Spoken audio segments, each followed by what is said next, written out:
Okay, here we are, class. We've finally arrived at week 4, our last week. And what we will be doing this week is putting the final touches on our 8-page magazine format that we've been working on for the past 4 weeks.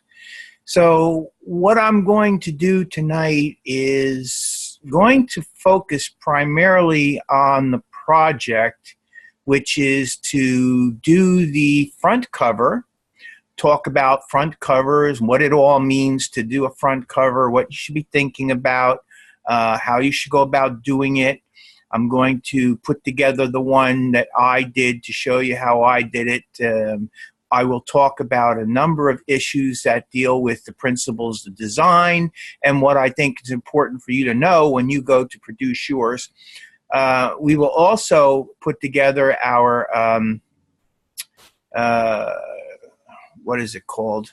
Let me scroll down and find it. Table of contents. Sorry, I just had a senior moment.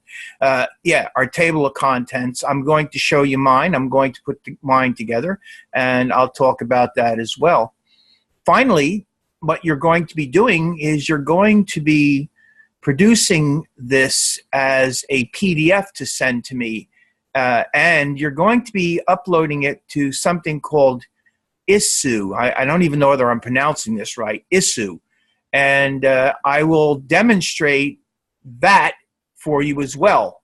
Now, I know I talked to you about doing critiques, but what I think I'm going to do is I'm going to focus on the assignments and the upload and saving. I'm going to actually focus on all the technical stuff tonight, and then I'm going to reserve the critiques for tomorrow.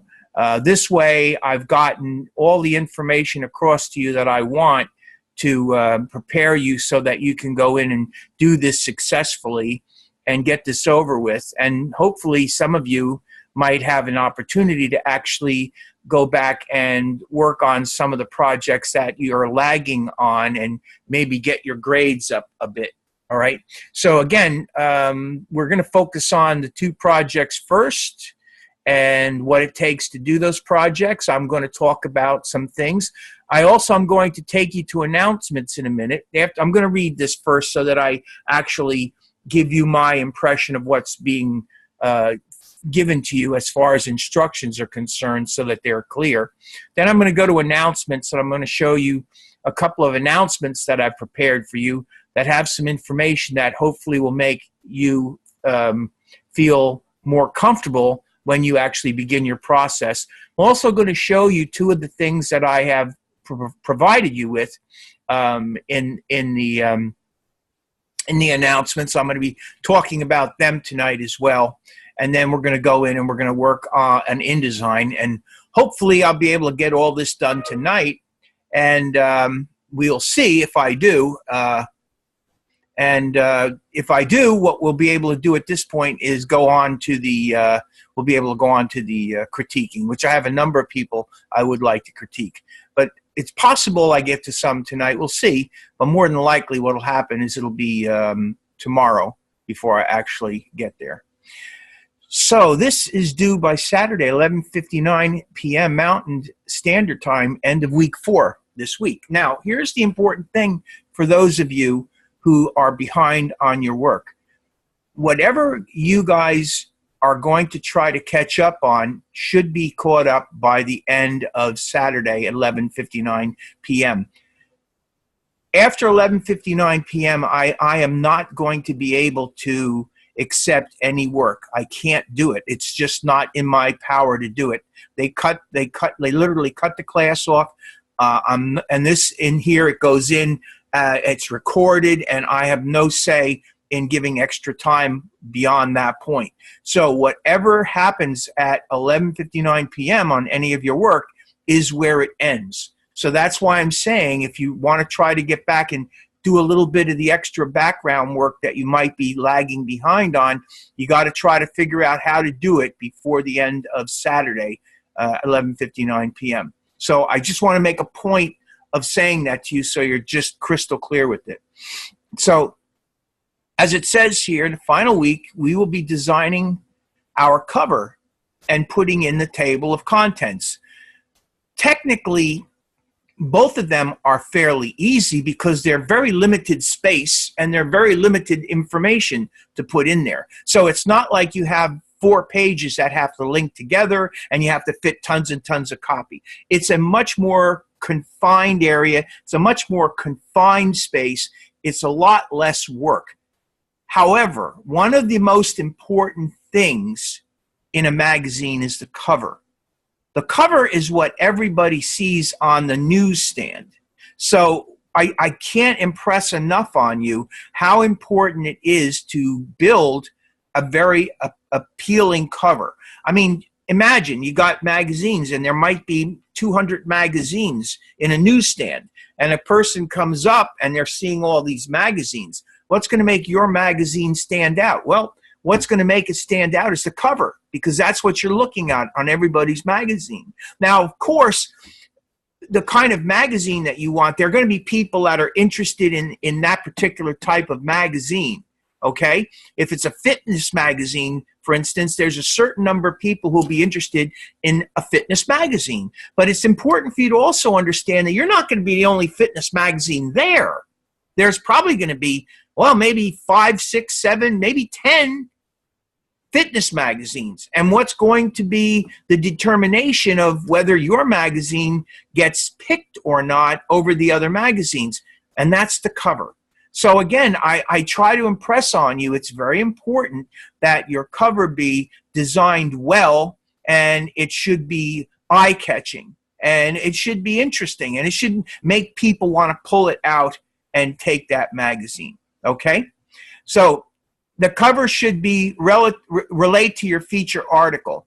Then in the blank area left on page 2 and page 3, page 2 in week 1, you put your table of content. Okay, so ultimately we've established that on page 2, in one way or another, we've left some space that we're going to use for table of content. I know you're all aware of this. That should be no problem. Okay. As far as the cover relating to your feature article, yeah, that's true. But then, of course, it's not an absolute 100% certainty that you do that. The bottom line is that what you need to do is you need to find a cover for your magazine that would make sense to that particular magazine. I mean, it is a magazine. If you have a fitness magazine, I'm using that as an example, the cover should have something to do with fitness, and it should have something to do with the contents that you're working with, which is relatively easy. You just basically, find yourself some really good fitness images and make sure that the fitness image suits the features that are in your publication. But again, focus more on the image and the eye-catching appeal and quality of the image more than the feature article. I mean, obviously, you don't want to put something in there that makes no sense there, but the bottom line is it should be something that's extremely eye-catching, and you don't have to use just one image. You can use more than one image. It turns out that the image that I found was a single image, and I only used a single image. And the reason I only used a single image is because it had a lot of interesting stuff on it, and it was dark, and it was kind of sexy and kind of formal, and it just was a good image for a front cover, I thought. And it worked really well with the white banner that I'm using on it. So, but I'll get to that in a minute. So all the assets required for the assignment are found in week 1 assignment. What that means essentially is that, you're basically using the layout from week 1 that you used into week 2, into week 3, and now into week 4, okay? So really, this is just now finishing up the magazine. So here's the important information that they're giving you here, and I want to make sure that I explain this to you as best I can. Please read the instructions carefully. There are quite a few requirements for not only the layout, but page numbering and submission requirements as well. There is a layout image of the pages below. We've dealt with a lot of this already. I mean, you should have your pages basically laid out. Your front cover, page 1, should be absolutely blank. There should be no numbers on it.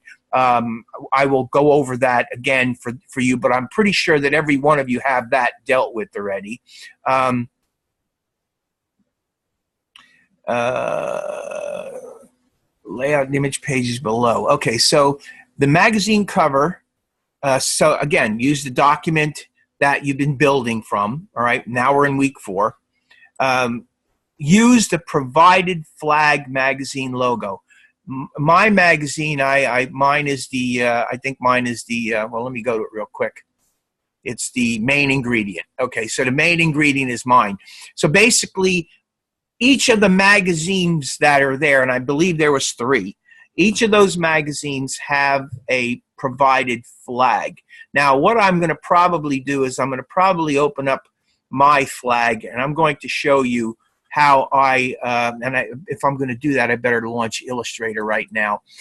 Yeah, so I'm going to open up my flag, what I downloaded, and I'm going to show you how I prepared the file to go into InDesign. That's something that I should do. All right, so I am going to do that.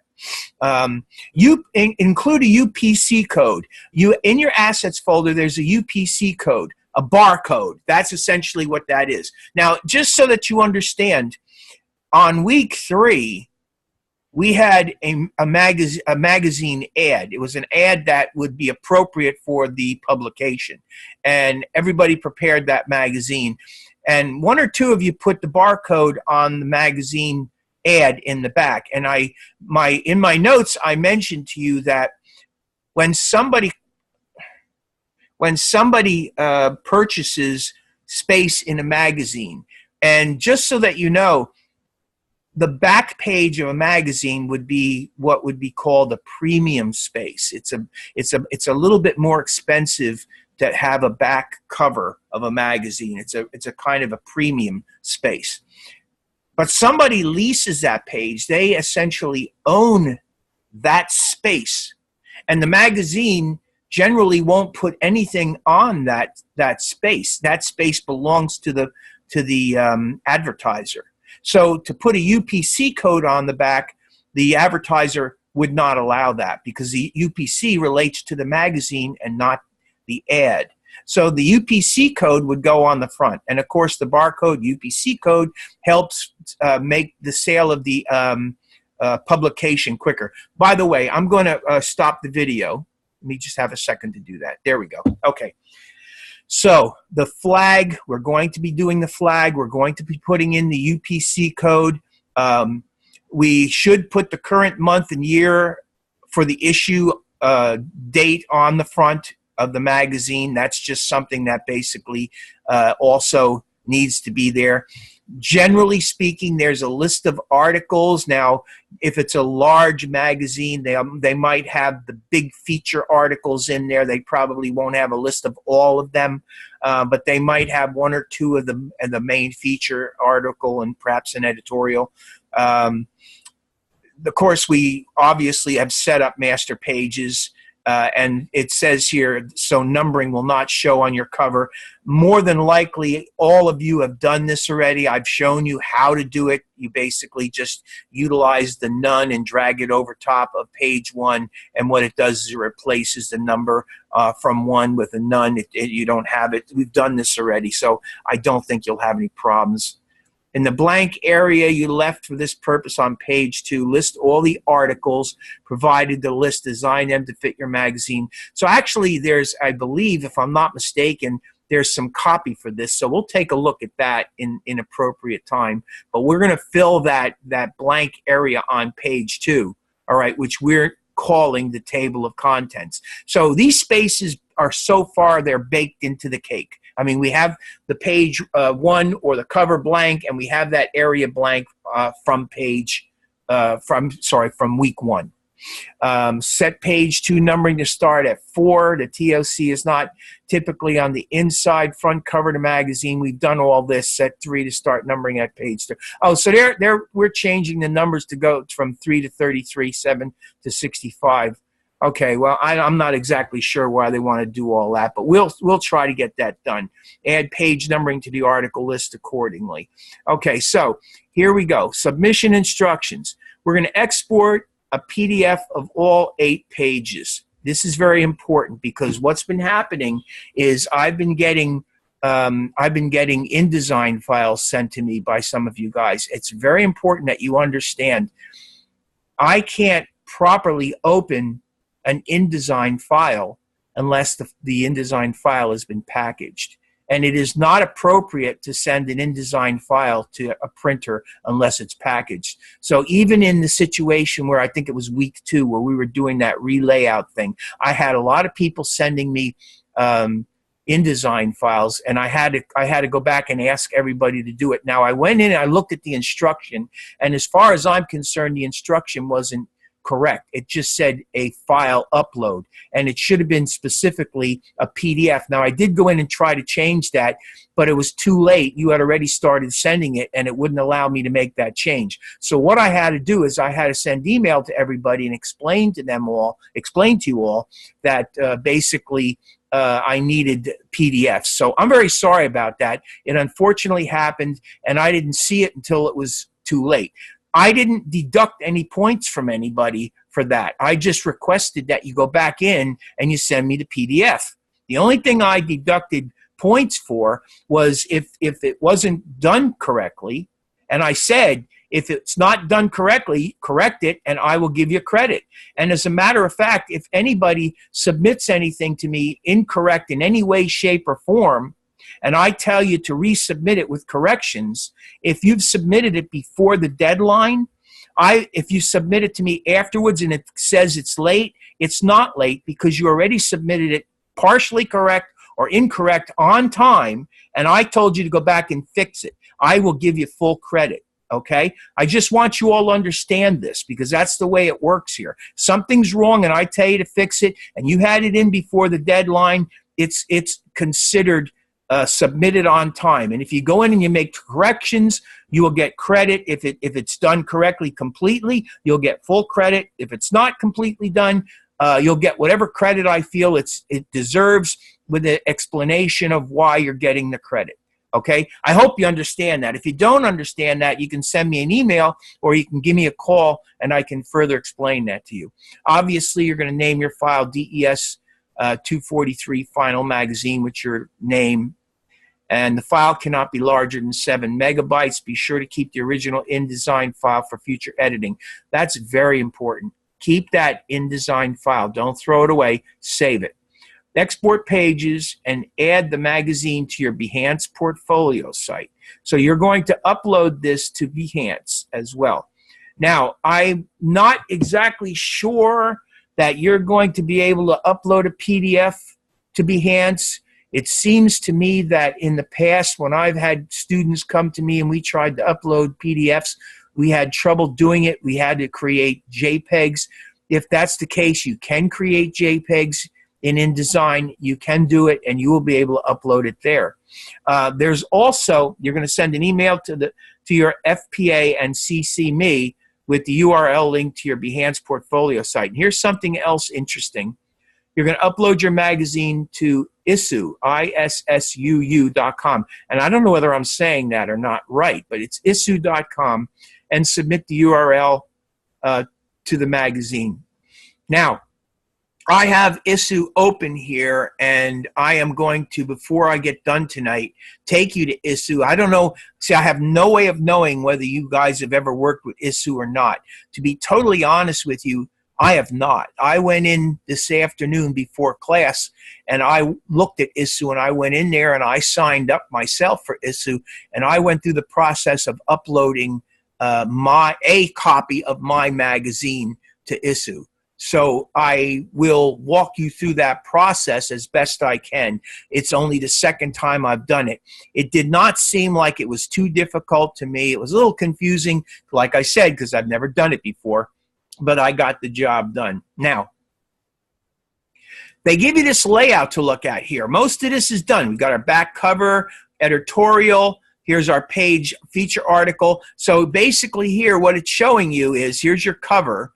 And the important thing to understand is that we have a magazine flag, which is your logo. And it's not really a logo. What it is, it's the masthead of the magazine. That's really what it is. It's the name of the magazine, and usually the name of the magazine is consistently applied from issue to issue. Now, it may be black in one issue, it may be colored in one issue, it may be white in one issue, but it's always the same basic logo kind of look. All right. And then, of course, it's showing you the barcode here. And then, of course, on page 65, it actually, page 4, it looks like they want this to become page 4. We'll see if we can do this. This is going to become 33, and it's going to go 34, 35, 36, and then this is going to jump to 65, continued from page 4 and continued on 65. So we're going to try to make those changes. I haven't done them yet. We're going to try to do them tonight. I'll try to remember to do them tonight. Like I say, I don't know how much I'll be able to get done tonight. I'll try to get it all done tonight, and then we'll concentrate tomorrow on doing the reviews that I had you send the work to me for. I hope there's no question with any of this. I basically wanted you to see where we're going with this. So the next thing I'm going to do is I'm going to go to announcements. I have 3 announcements. There's DJ's information. You can go and you can check that out yourself. This is the one I want to show you. So what I did here was I have 2 links. This is basically a Google link. And this Google link is going to bring up the art of the magazine cover. And you're going to find links. There's dozens of them, maybe even thousands of them in here. I don't expect you to go through all of them, by no means. But if you want to take a look at some of these, you might want to do that before you actually go in there and you start your work. I have one other one right here called the magazine 55 Best Tips for a Successful Magazine Cover. What I think I'm going to do is and before I do that, I also have your magazine covers based on your selected magazine topic, which is a file that I have open up here, okay, along with Principles of Design, which I'm just going to go through very quickly. But I just want to click on this one for a minute because this is the one, and these are like I said, they're in announcements. Let me go back to announcements real quick. And there's also this one right here, Principles of Design. That's really just a copy of the Principles of Design, which I have opened here. So you can download this. You can keep this. It's an explanation of the Principles of Design. I'm going to show you what that looks like in a moment. But I'm going to go back to this one. And I'm just going to open this one real quick. This is www.magazinedesigning.com, 55 Best Tips for a Successful Magazine Cover. And I get this. Here we go. So this is really what it is, and it just talks about the world of magazine covers, and it tells you some of the information. Like I say, this is something I mean, let's see how long it is. I'm just going to scroll down to the bottom real quickly. So you can see this is like a few paragraphs, really. It's not that long, okay? But what it does, I'll just read a little of it at least. After we introduce you to the world of the magazine cover, this post will give you some general tips about cover design and headline writing. You don't have to really worry about writing headline, but of course, what you're going to be doing is a variation of a headline writing, so you should know about it. Of course, you will have to be the judge if these concepts will work for your audience, and we would like to point out that these are concepts for magazines that rely on newsstand sales. The majority of magazines do. They really do. So you can pick the best magazines by their cover. Cover Without Focus is a magazine without focus. Bad covers belong to bad magazines. They say you cannot judge a book by its cover, but if we apply this phrase to magazines, it's just the opposite. You can judge a magazine by its cover. In fact, that's absolutely true. What I was saying to you before, you've got people that are walking by a newsstand, or you're people that are in a magazine store, and I can tell you right now, there are magazine stores at every train station. There's magazine stores at every airport.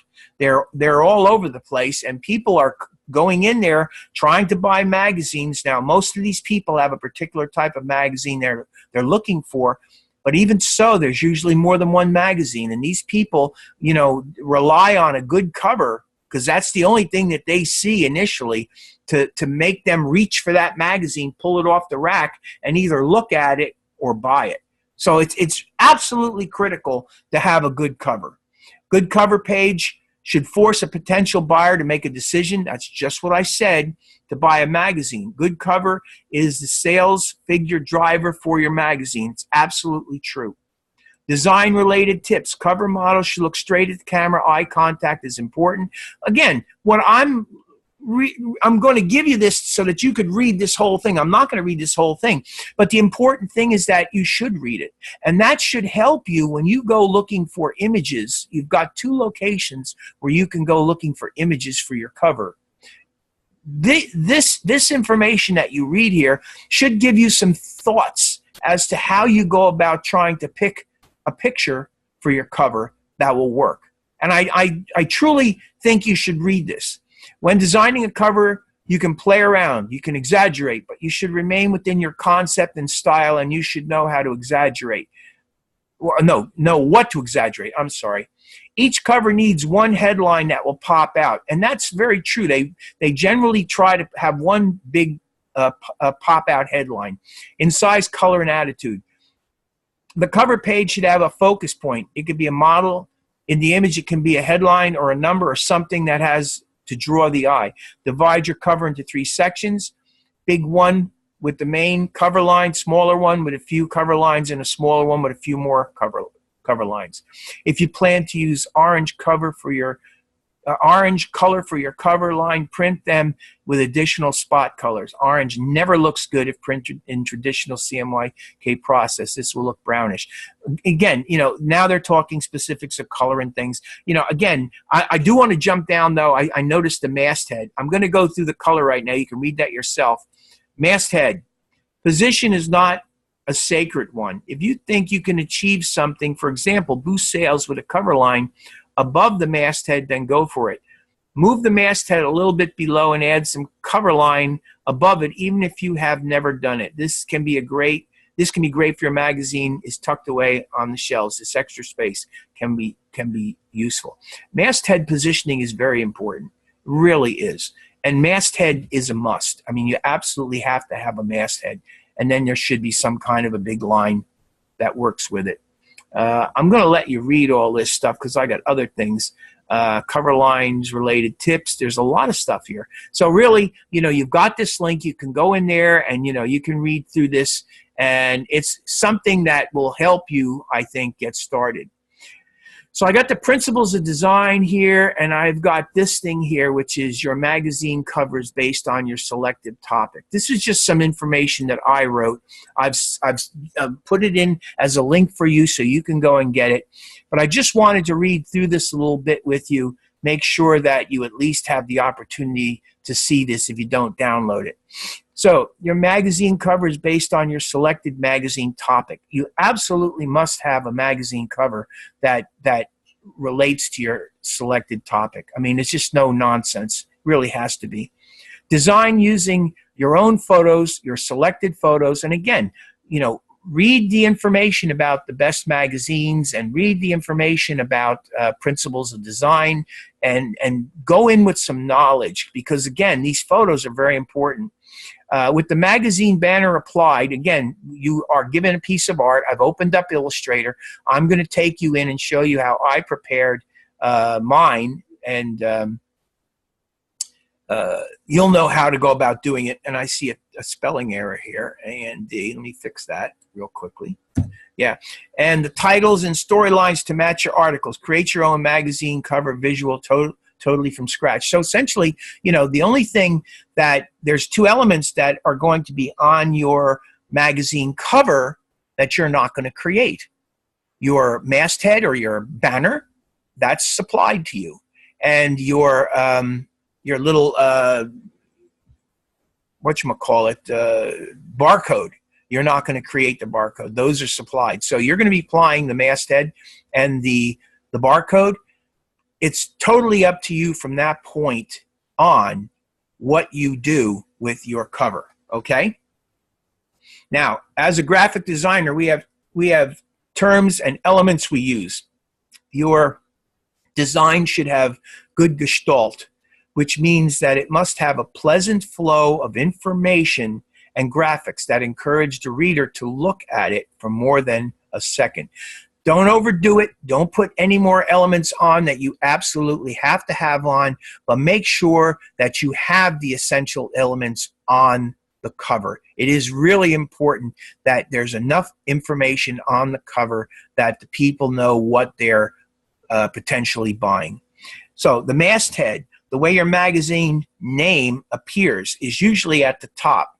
And I can't think of too many instances where I've seen the masthead appear at the bottom of a cover. I mean, just normally it's not done. True, there are times when I've seen titles up above the masthead, but generally the masthead appears in the upper, the upper third, somewhere in the upper third of a magazine cover. And it's kind of important that, you understand this, that there are positions that are traditional positions. Means you don't have to change your logo very often, and people can easily remember that what your magazine is called and what it looks like. That's a very important point. I mean, you don't try to change a masthead very much. You try to keep the masthead consistent. There are times when the masthead will appear in black. There are times when the masthead will appear in white, and usually mastheads have several different variations that designers can use. There's a black version, there's a white version, and even a color version. And they all are used in certain context, okay? For instance, everyone knows that the red curvy font looks like the name Rolling Stone. If you always look at how you pick their magazine out of stack, you will always know how to pick their magazine out of the stack. Unfortunately, Vibe magazine has changed its logo so many times that you can't keep track of what it looks like from moment to moment. So essentially all they're saying here is that there's something to be said about coming up with a classic look for a cover, a masthead, and sticking with it. This Vibe, they're changing it so often that it's very difficult for a lot of people to keep track of. Now, if somebody really is into Vibe magazine, they would probably have no trouble with that. But the likelihood is that the majority of people aren't quite into it that much and may find it to be a problem. You don't have that problem because we're only creating one magazine, but the bottom line is we're focusing right now on the masthead, and I just want you to realize the masthead should be big and bold, and it should be in the top third, usually in the top third of the magazine. If you're going to use headlines, they must be intriguing without being fictitious. Make them interesting, but don't lie about what's in your magazine.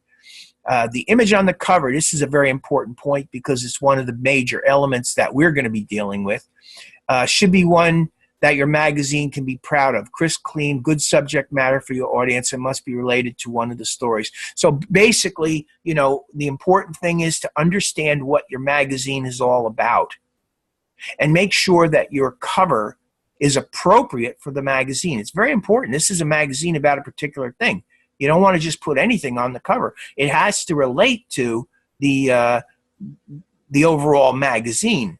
And it should be something that's pretty dramatic or dynamic looking, because remember, this is the very first thing that the people who are going to buy your magazine potentially are going to see. So you're going to want to make sure that when they see it, they're going to want to grab it. They're going to want to take it, because there'll be other magazines that you're competing with. Just like if you go into the store, if you want to buy a particular product, there's usually 5 or 6 different products just like your product. Why do people gravitate to your product? Because your product looks better. Same thing applies with this magazine. Your cover needs to look good.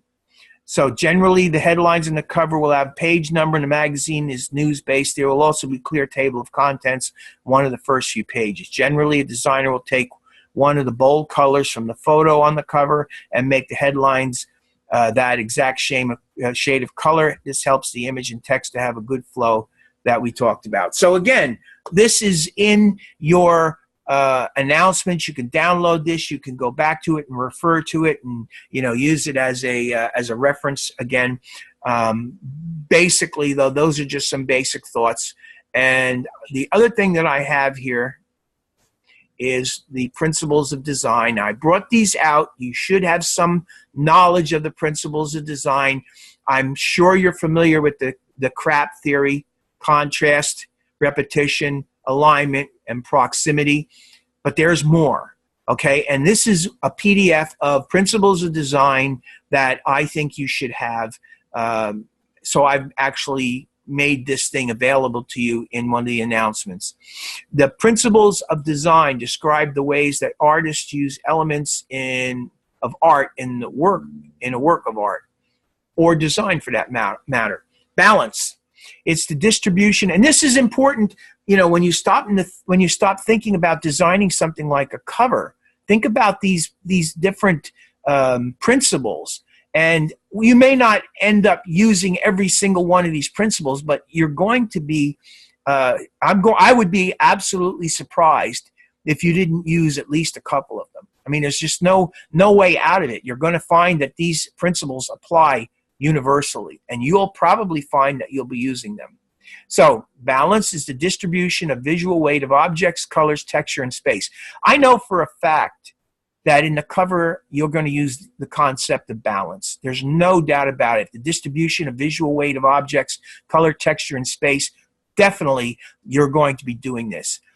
If the design was a scale, these elements should be balanced to make the design feel stable. What's really important is that you use this sense of balance to set a proportional relationship between the elements, such as objects, colors, textures, and space. You know, what are the most important objects? What are the most important colors? If there's a texture, is it important, and how important? And the arrangement of space. You generally arrange elements by importance in space. The top third is usually a very important area, and usually the important stuff gets put up in the top third of your page. In symmetrical balance, the elements used on one side of the design are similar to those on the other side. In asymmetrical balance, the sides are different but still look balanced. So again, these things factor in. You can use them however you need. In radial balance, the elements are arranged around a central point and may be similar. Emphasis.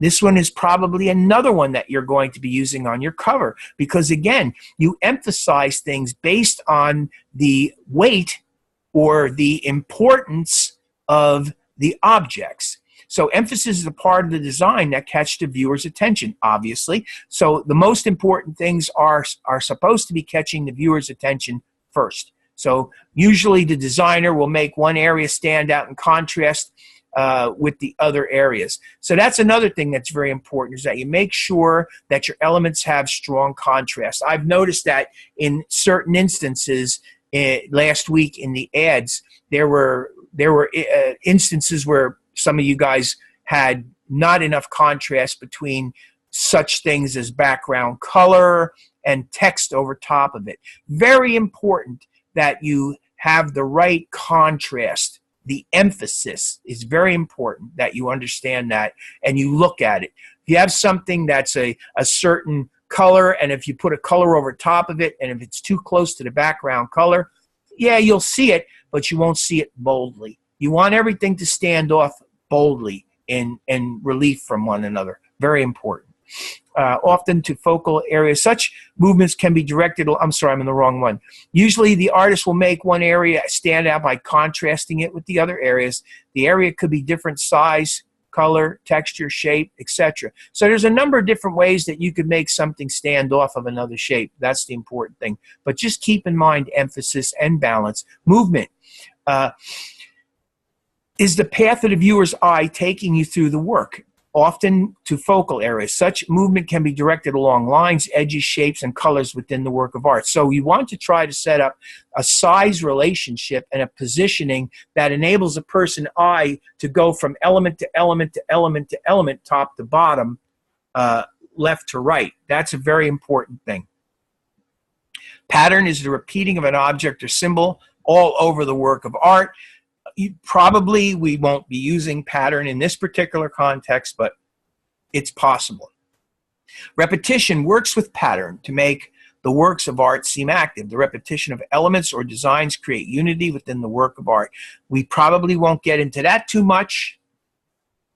Proportion is the feeling of unity created when all parts, sizes, amounts, or numbers relate well to each other. This is one that's very important, and this is one you should be thinking about.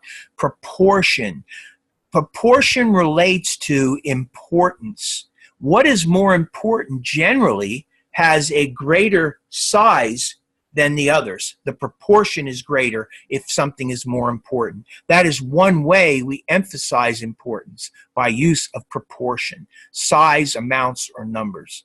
When drawing a human figure, proportions can refer to the size of the head compared to the rest of the body. Well, we're not talking about that, but we're talking about the layout of elements on a page. So what's the most important thing? Maybe the masthead might be the most important thing. When you get into my layout, you'll see that the masthead is very large and in charge on the page. The photograph on my cover bleeds all the way around. It's very big, and it covers the entire front for a very nice look. So again, this is all very important. Rhythm is created when one or more elements of design are used repeatedly to create a feeling or organized movement. Rhythm creates a mood, like music or dancing. To keep rhythm exciting and active, variety is essential. So rhythm also plays into the movement of objects on the page. How you arrange things on the page can be done rhythmically, so that you get this sense of boom, boom, boom, boom, boom as you bounce down through the elements, and you get a very good feel, and a person has a pleasant reaction to the way you've laid out your page. Variety is the use of several elements designed to hold the viewer's attention and to guide the viewer's eyes through or around the work of art. So really, variety is something that, you know, is another one of these forms. Whether or not you use this particular form, it's hard to say. But there are some you'll definitely use. Unity is a feeling of harmony between all parts of the work, which creates a sense of completeness. Unity is an absolutely essential one. You have to understand you're creating a book or a magazine, and that magazine is about a particular topic, a particular subject.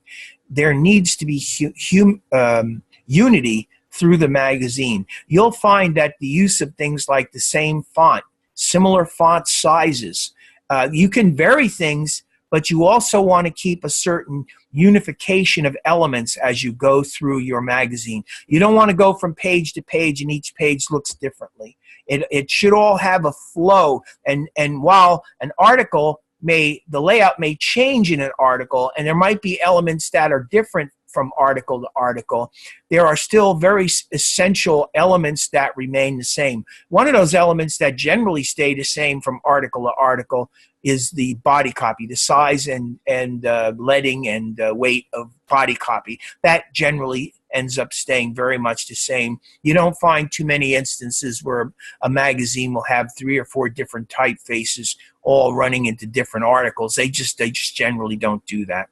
So those are some of the principles of design. I just wanted to go through them a little bit with you so that you got my feeling about them. I'm absolutely sure that a lot of these will relate to your work, so I wanted you to have them, okay? Now, that's done with that.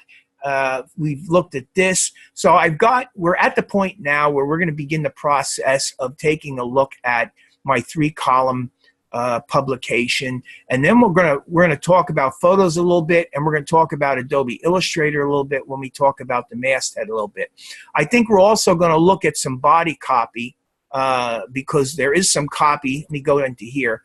Let's go to my pages real quickly, and we'll go to this page here, this spread right here. And this is our main ingredient table of contents. Now, if I'm not mistaken, there's table of content copy. So let me go to Microsoft Word real quickly here, and let me see if I can locate the table of content copy. Give me a second to get this open. The reason I'm doing this is because we're going to go through a process that we did before. So let's go to, what we got here? Blank document. All right, let's go File, Open, and let's go Browse, and let's see if I can locate this. Go to my desktop first. Let's go to DES-243. I'm going to try week 4 first. Critique packaging. week 4. No. Critique. Nope. Let's go back here.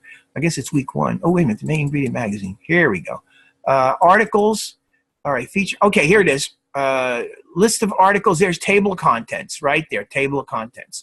Okay, so this is the copy. You should have got this week 1. You should have got this table of contents. I'm going to open it up, and let's see what we got. Yeah, so I don't know whether you remember this or not, but I told you that week 1, I have to enable editing. So let me hit this, and let me go File, Save As. Let's go Save As, and I'm going to go into Browse, and I'm going to go to DES-243 week 4, Table of Content, and I'm going to call this Table of Content Fixed, F-I-X-E-D, Fixed. So now the Table of Content will go into week 4, and I'm saving it there, okay? And the reason that I am doing this is because I have extra space between here. And since this is going to be a table of content and I'm going to design this, these extra spaces are going to hamper my design process. So what I recommend that you do, and see when I clicked my cursor in there, can you all see that little cursor flashing right there? That's an extra return. That means that there's an extra space between the line table of contents and fresh herbs. Now, if I delete that, this is still seen as one paragraph. That is still seen as one paragraph. This is still seen as one paragraph. So I have literally, and I don't want to confuse you, but this is actually 3 paragraphs, which means that there is a return on all 3 of them. There's no extra space, but there's a return. And I can actually go in there and I can use space before or space after to adjust that space manually, and I will get a much nicer layout than with this thing right here, which is a return, which I have no way of controlling. I can't control that. It's a space. And whatever that ugly amount of space is, I'm going to get. That's no good. I want to be able to set my own space so that I get a much nicer layout, which I can control. I hope you all understand that. That's essentially what we're doing this for. So I'm going to backspace that, and then I'm going to come to this one, and I'm going to backspace that, and then I'm going to come to this one, backspace that, and come to this one, and backspace that. So what I've done essentially now is I have removed the extra spaces that were in this text. And I have text that's still set up correctly. It's still correct. I still have the paragraphs that I need, but I don't have that space which I have no control over. So again, I hope you understand. I'm going to save this. And I'm not going to close this because I'm going to use this in a little while. So I'm just going to keep it open. So now that I've taken care of that space, and here's again, this is what I'm talking about. There's my table of contents. There's my subhead, fresh herbs. There's my paragraph. There's my byline. And as you can see, I've created a style for that, a style for that, a style for that, and a style for that. And then basically, I've created styles for all these. For some reason, this one doesn't have the style applied to it, but that's okay. It's no big deal. I'll fix it later. But the bottom line is I got styles created here, and you can see that that space is in there. That is not and look at table of contents, greater space. That space is the same. That space is the same. There's a bit of more space here. See what I'm saying? I've put space before and space after in here so that I can get this look. This is not just me leaving the returns there. Very important that you understand this. We're setting up spacing by adding space before and space after, which are paragraph commands. Okay? All right. So I'm going to go back to my cover, and let's look at the cover. So the cover is made up of the big photograph, and we have our masthead right here, and I have my feature articles right here, and I have my barcode right here. And then, of course, I have the month or actually the date of the publication, which issue this is. Okay, so for this particular thing, I went in and I found this really nice picture. Now, what I like about this picture is it's dark. It has a table which is set up for customers to come in. It has a man serving here. It's got nice darkness to it.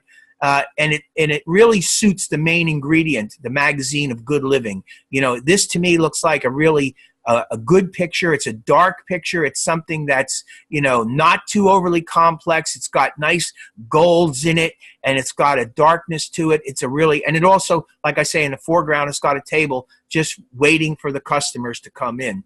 So that's the picture that I found.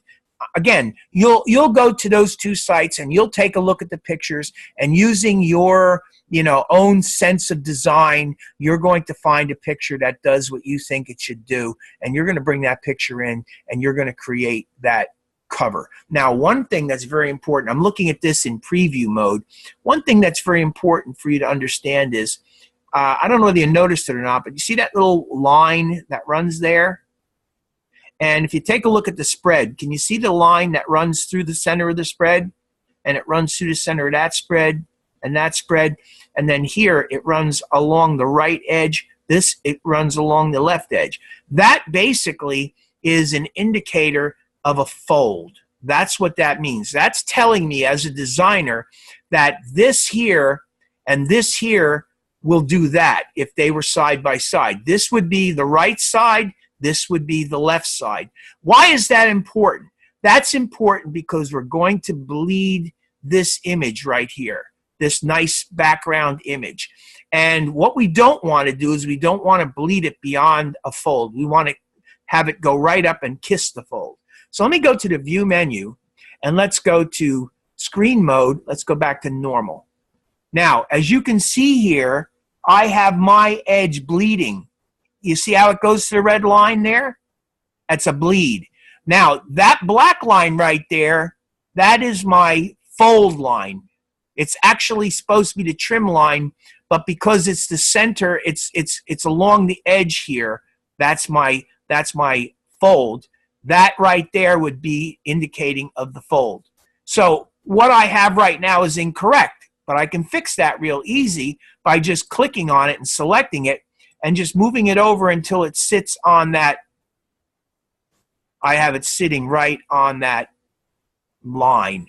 It's not bleeding. It bleeds over here because that would bleed. The bottom would bleed. The top would bleed.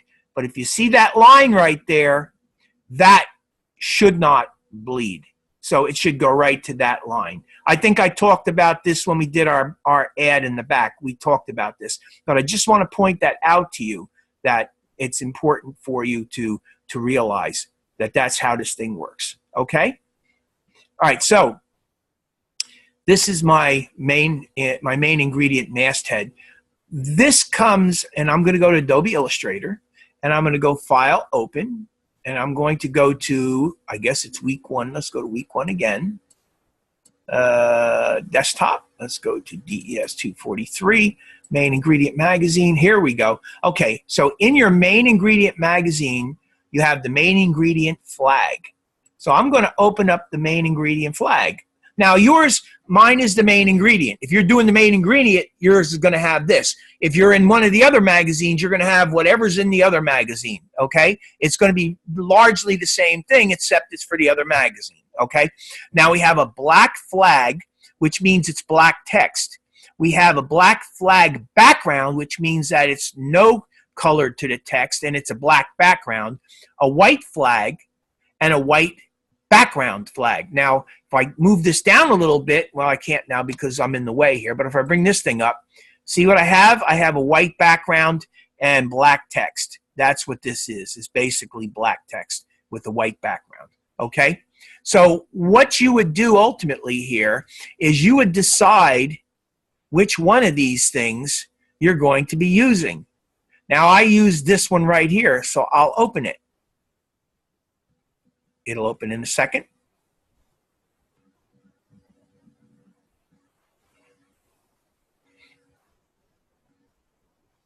Now you can't see this because it's white, but watch.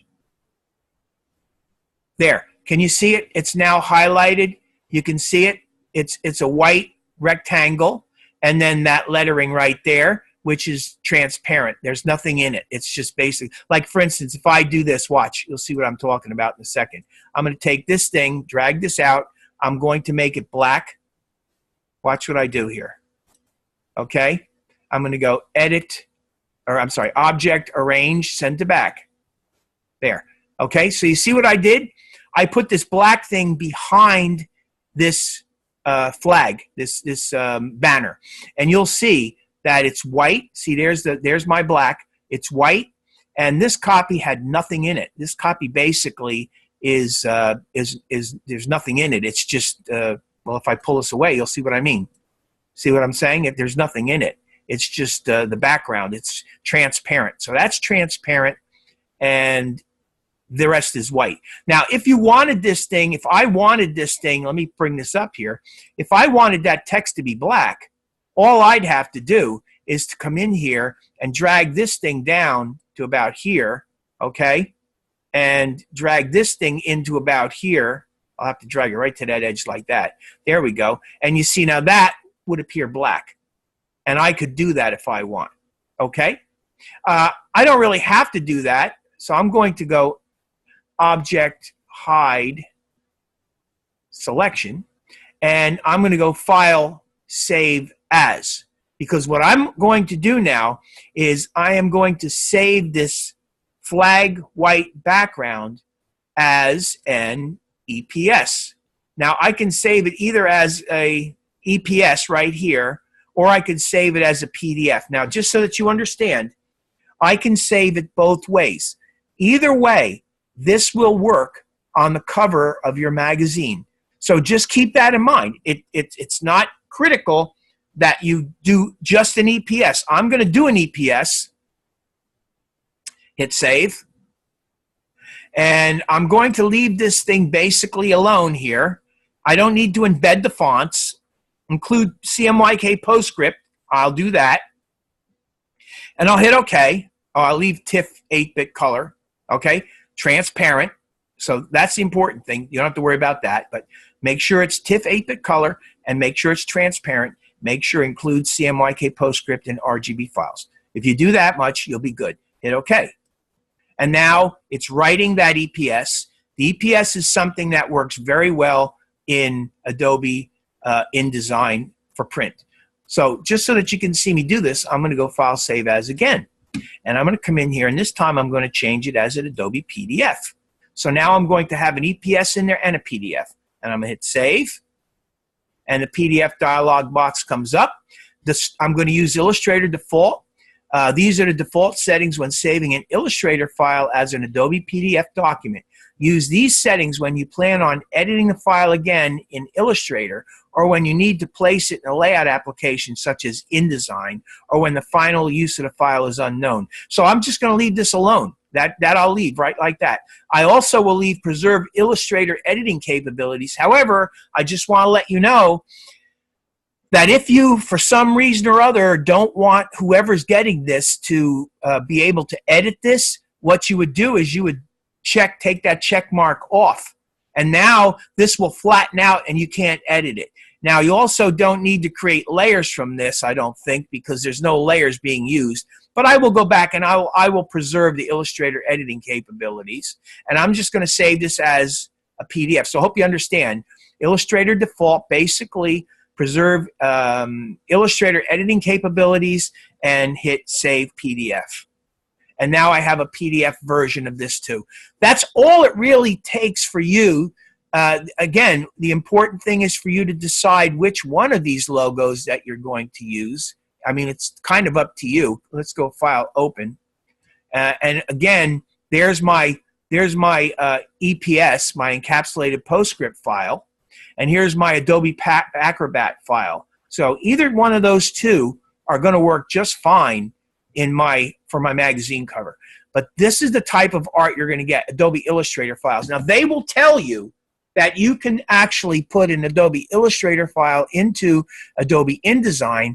I would not recommend that you do that, because that means that the printer is going to have to probably do something about that Illustrator file. or you're going to have to at some point do something about that Illustrator file, because more than likely in their print process, they're not able to deal with an Adobe Illustrator file in their print environment. So the logical thing and the smart thing and the correct thing to do is to know that you should be converting Illustrator files, if they're going into Adobe InDesign, either into an encapsulated PostScript, EPS, which is the proper form for a vector graphic such as this, or the more modern Adobe Acrobat, both of which are perfectly fine. Very important that you understand this, because again, these are the things designers need to know. These are the things that you need to know in order to do this work. So I'm going to hit cancel on this because I just wanted to show you that. And I'm done with this. So I'm going to minimize it for now. And we're back looking at our layout. Okay, so here's my layout. And I am going to go to my start one. And here is my area for my table of contents. There's my front cover. So what I think we're going to do is let's go to the view menu and let's go to screen mode and let's go to normal. And let's start off by building this front cover. Okay? So the first thing that I'm going to do is, oh, by the way, I'm looking down here and I see there's an error. Okay? There's an error down here. Now what I want to do is I want to deal with errors. I don't want to just ignore them. When you see an error, what I'm going to do is I'm going to click on this. I'm going to go to the pre-flight panel, and it brings this up, a missing link. So I click on that missing link, and let's see what it tells me here. Okay, so it's that strip stake. Okay, so there's an image. So what I need to do here is I'll close this, and let me go to my links. There's my links. And you see the question mark that's there? That's the stake that was telling me is missing in my pre-flight panel. Now, what I would want to do to relink this thing is just double-click it, okay? And, yeah, so what I want to do is I want to go to here, and I want to relink it. And then I want to go into my images for week 2. It just happens that this image, which is strip stake CMYK, is in the week 2 file. So there's the image that I'm trying to relink. See, it's the Glazer Brothers New York strip stake. Click on that guy, click open, and it is now relinking it, and it has been relinked. And if I go back to my InDesign right here, everything but InDesign, there we go. I'm going to close this. Give me a second. Let me get this out of here. Okay. Now if I go back to my, see, no errors. Okay. So I have fixed this. This is fixed. Now I also know that a couple of these images are in RGB. They're not all in CMYK. But right now you don't have too much of a problem with that because I'm not going to be packaging it. I left those images in RGB deliberately in case I had to package this. But as it turns out, I don't have to package it. What I'm going to be doing is creating a final PDF for you. So I think it's very important for you to understand that you have to set your copy up correctly, and you have to make sure that your images are in CMYK. I went over that, and let me go to Photoshop, and let me go to File, Open, and let me just remind you one more time how this gets done. Let's go to DES-243, and where would these be? Let me see here. Images, articles, let's see here. Feature images. Here we go. Okay, so which one of them I think was my flame? Let me see if I can find my flame. That one I know is. It's not in there. Which other ones? So I got cover, parsley here. This one I know is RGB. So let me hit open.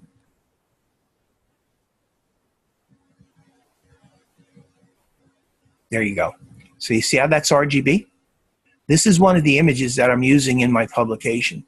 And as I explained to you at the beginning, week 1 and week 2, these images that you use really all need to be in CMYK. RGB is incorrect. It's not correct to be used in this print publication.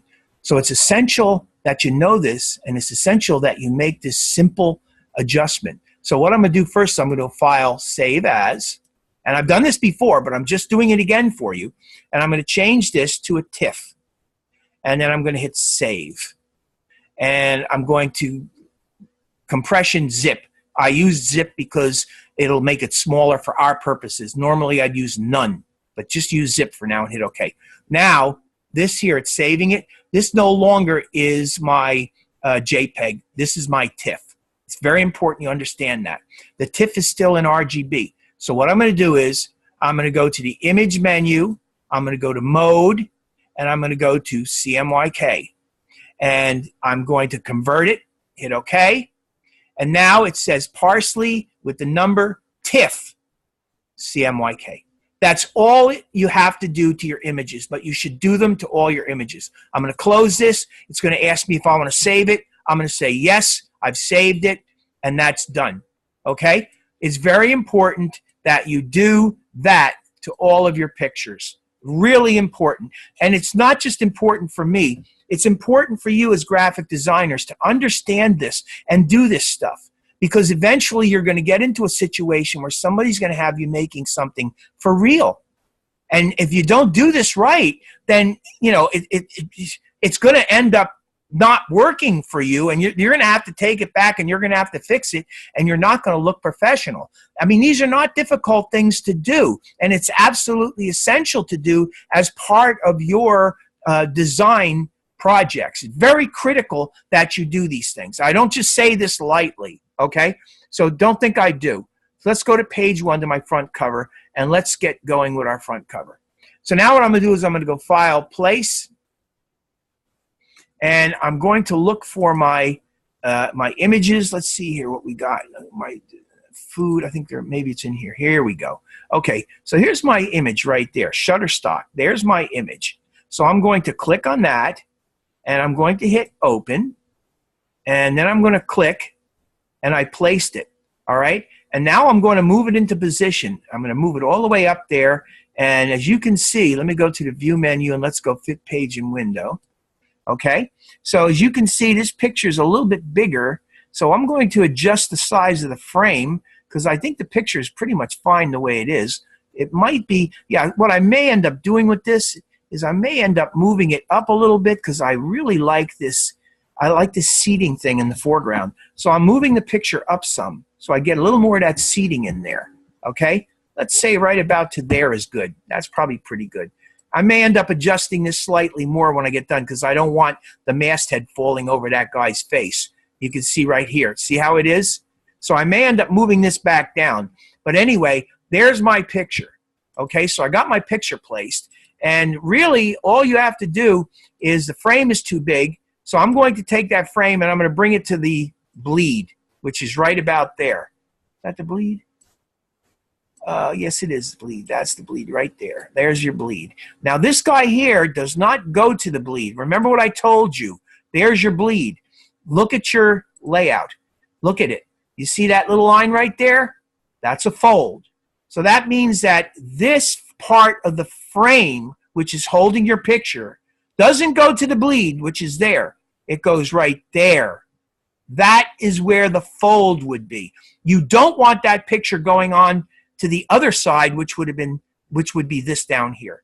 I hope that makes sense to you. But look at the line and look at the line. Those two match up. It would almost be like the spread here. That's really what it is, except that they've broken it and they have the front page up here and the back page back there.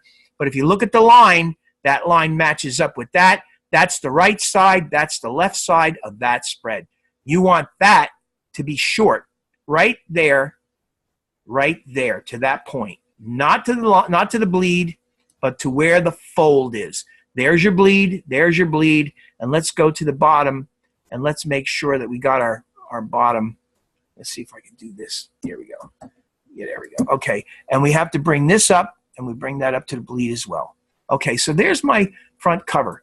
I mean, it's basically in position. Is it 100% in position? Not yet, but we'll get there. There it is. So that's the first element. Now, the next thing is we just got done creating a PDF and an EPS for a masthead. So let's go File, Place, and we're going to go up to DES-243, the main ingredient, flag. Now, what I'm going to do is, just so that we can get the idea, I'm going to put both of these in real quickly so that you can see. So I'm going to click on the white background EPS first, hit open, and then I'm just going to click to place it, and I get this nice big main ingredient, too big, in fact. So what I'm going to do is hold the shift key down, and I'm going to bring it in like about here. Let's bring it in about like that. Something in that neighborhood right there. Okay, that's probably pretty good. And let's go to the object menu, and let's go to fitting, fit content proportionately. Okay, now let's go to my original, and you can see that the original is a little higher. So what I'm going to do is come back to this, click on it, and I'm going to move it up. I'm going to move it up almost to there. Now, I don't go all the way up to the margin area right there. I go just below the margin, a little bit right there. Okay, now it's hitting right over top of that chef, which is not good. So what I can do is simply, when I come over to photo, right in the center there, do you see that little bullseye looking thing? Click on that, and that selects the actual image in the frame. And all I have to do is use the down arrow to bring that down until I get that guy about where I like him. And let's see where I had him on my original, right there. So he's down a bit, okay? Actually, I got that little white saucer type light. So let's go back and let's move it down until we see that little saucer light. Keep it coming down. And there's the saucer light, and I'm going to say right about there is where I have it, right there, okay? So now I have two ingredients. Let's go to the view menu, and let's fit this page and window. There's my layout so far. Let's go and do two things real quickly. Go to view, and let's go to display mode, high quality. That looks much better. And let's go view, and let's go to screen view, and let's go to preview. So there you have my cover beginning. And as you can see, this is a very simple photo, but it's beautiful. It's got beautiful goals in it. The lighting on it is nice. I love the idea that there's this table, almost like it's, you know, welcoming you. You got the chef up here with this lighted area with food. It's, you know, it to me, I saw that picture, and to me, it read the main ingredient. I just thought this was a really good picture for that front cover. And it's dramatic, and it's dark, and it's, you know, intimate, and it's got a lot of really good things going for it. So that's the kind of thing that you're looking for when you create a cover, something that has great presence. All right? So the next thing that I'm going to do, let's go back to the view menu, and let's go to screen mode normal, and let's go file place, and let's get the main ingredient magazine. I'm not exactly sure. Barcode's right there. And that's a GIF file, okay? I really should change that. I really should change that from a GIF file. But you know what? For our particular purposes, if you just want to put this in as a GIF file, I'm perfectly fine with that. It should probably be turned into a JPEG file or EPS file, actually, not a JPEG file, an EPS file. But you know what? We're going to leave it at a GIF file for now. Hit open, and then I'm just going to click, and there it is. It's way too big. So what I'm going to do is hold the shift key down, and I'm going to bring it down to, it's about like that, I think. That's probably good. See, and I'm roughly eyeballing this. Go back to my original. You see, I'm actually pretty close. Okay, but again, I'm not concerned that I'm getting this thing exactly looking like this. What I'm trying to do is I'm trying to get it close. I'm trying to just give you a general idea as to how this whole thing lays out. That's really the most important thing. All right, so let's go back here, and let's go to the object menu again, go to fitting, and fit content proportionately. And then I'm just going to use my arrow keys, and I'm going to move this thing over to about there, move it down till it's almost, again, at that margin, about the same distance from the margin as the top element is. And, you know, this is probably, let's bring a guide out here, and let's see. Yeah, see, this guy could move over to that guide, and then you've got it more or less aligned. Let's go to view, guides, hide guides. There we go. There we go. And now you can see what this basically is beginning to look like. It's neat. It's set up very well. Let's go to the view menu, and let's go to guides, and let's show guides. Okay, so now I got that done. So now the next thing is I have up here November 2017, the Magazine of Good Living. That's what I'm calling this thing. And then I have my feature articles in here. And I'm going to set these three things up next. So let's go back to mine, and let's make a small text frame up in here. Now, another thing, too, is remember your layers. Let's go to your layers panel, and remember your layers. So the background layer is locked, and let me click on my main photograph. Okay, and my main photograph is in the image, which it shouldn't be. It should be in the background. So I'm moving that down to the background layer. And then I have my image. This is an image, so it's on the image layer. This is image, and this is on the image layer. Now, I'm going to be putting text on the text layer, and one of the pieces of text is going to go in front of that image. That means in order for me to do that, that text layer has to be above the image layer. So I'm moving the text layer up above the image layer, which is not a problem. You can do this. It's just, you know, that's basically how I orient my layers, so I could get my text showing on top of this graphic, and it'll be on the right layer. So I lock these two layers for the time being because I'm going to be working on the text layer. And I'm going to come over here, and I'm going to create a small text frame over here, something like that. Okay? And then I'm going to type in November, N-O-V-E-M-B-E-R, and then 2017, November 2017. I'm going to select it. And it's Wingdings right now. And I think Gotham is what I used. Yes, it was Gotham. And I think I used 18 point. So let me try 18 point. That's exactly what I used. Okay? So I used Gotham. Excuse me, I use Gothic regular 18 point. I have plenty of space up in that area, so I'm going to bring it down about like that, and then I'm going to move it over to about like that. Okay, and I'm going to deselect it and take a look, and you see I got space which is similar. I might be a little bit over, like that might be better. There we go. Okay, so that is basically Gotham Extra Light 18 point. That's all that is for that thing right there. Okay? So now the last thing that I have here going for me, well, I got two things. I got the Magazine of Good Living, and then I got these featured article things. And this is kind of an interesting little effect, and I'll show you how to do this. You're going to really like this. This is basically, let me go to the View menu, and let me go Screen Mode Preview. That basically is a shadow box. It's essentially where I've taken the frame and I've made it black, and then I've made it partially transparent. So what it does essentially is it just creates a semi-transparent shape that I can drop my copy over, and it creates a really great effect. And I'll show you how to do it. It's extremely simple. It's not difficult to do. You can't use it everywhere, but you can use it a lot of different places. And on something like this, it works beautifully. So let's build those two last pieces.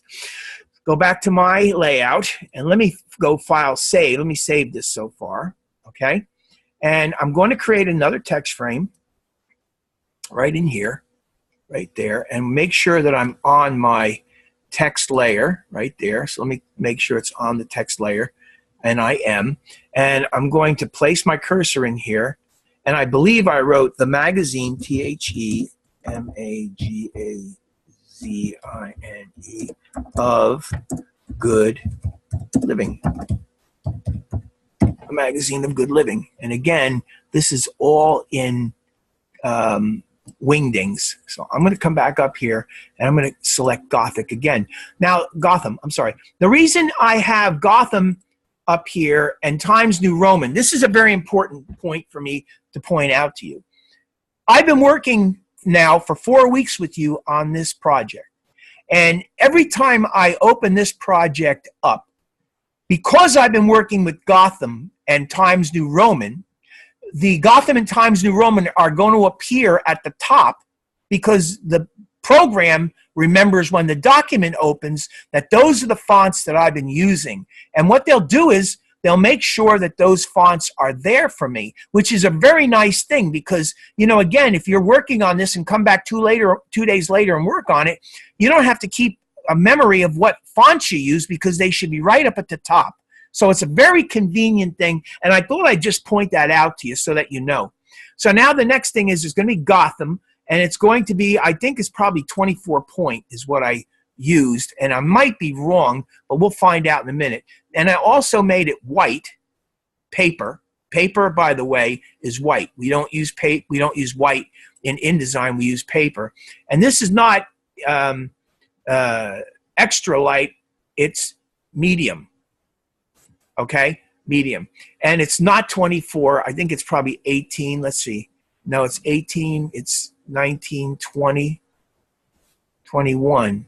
And it might not have been medium either. It might have been bold. Yeah, that might be it right there. I think that was it. Let me go back to my InDesign and we'll see. So this is what now?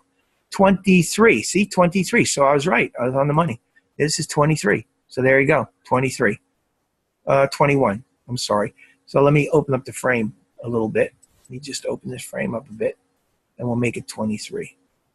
21, 22, 23. There we go.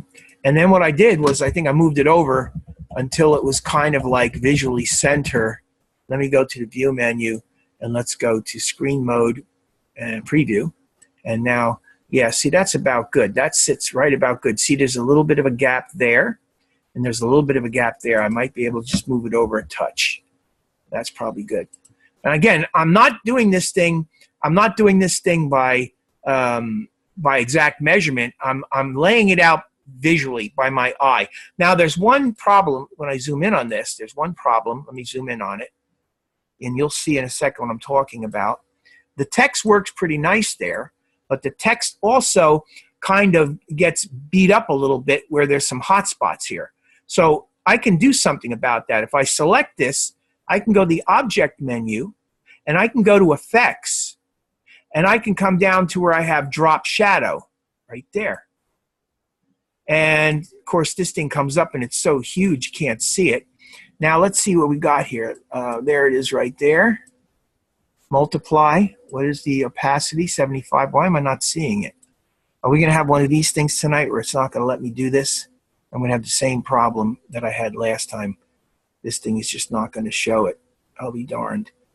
Well, that's unfortunate. Let's see. Let's see. Spread 0. Maybe that's what it is. Let me just go to spread. Let's see if I can get that showing. Yeah, it's not showing. I'm darned. Size. Yeah. Huh. Yeah, I don't see it. It's not coming up. I'll be darned. Yep. Isn't that odd? It doesn't want to show it for some strange reason. Let's see. Yeah, it's not showing it. I'll be darned. Well, anyway, this settings for text. It's still not showing it. Well, I don't know why, but for some odd reason, it just doesn't want to show me this. You shouldn't have this problem. I don't really know why. Let's go to spread. Let me spread this a bit. See, it's just not showing it. All right, I'm not exactly sure why that's happening. I'm just going to hit cancel. Yeah, I saw something. Hold on, let me try it again. Object, effects, drop shadow.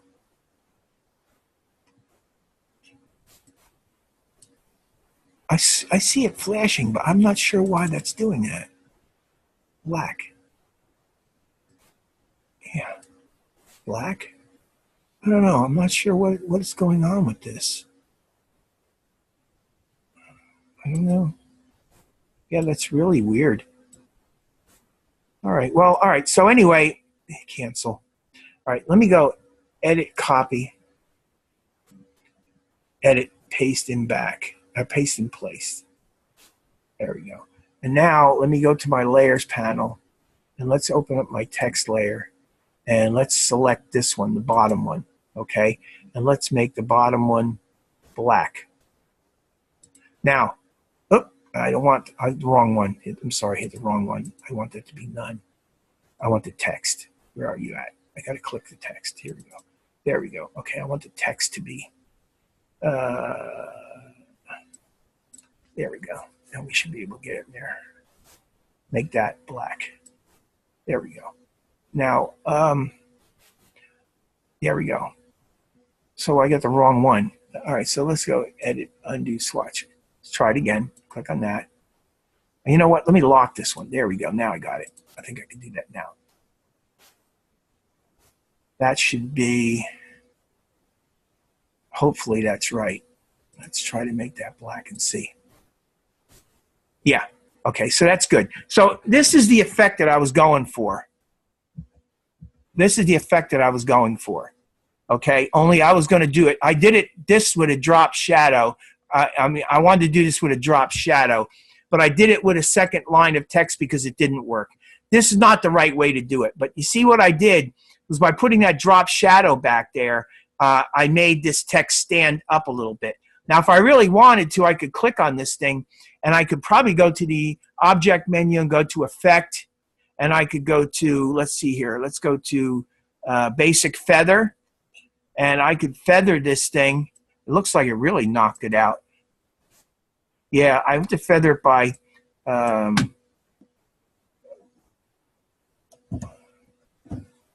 pixel. Let me see here. Let's see if I could do that. Yeah, 169. Let's see if that works. Yeah, I think it's softening it a little bit. But anyway, I don't need to worry about this too much. You shouldn't have to do this. You should be able to get that effect to work. I'm not sure why it didn't work for me. But at any rate, that's basically what I'm trying to show you, is that you could go in there and you could make that text stand off a little bit better. Go to the View menu, Fit Page and Window. And that reads a lot better because you've got at least something that breaks that away from the background. All right, now, what that leaves me with is the frame and the feature articles. Now, I'm not exactly sure what size this is, so if I select this guy, I can see that the width of it is 3.925 IN, that's wide, right?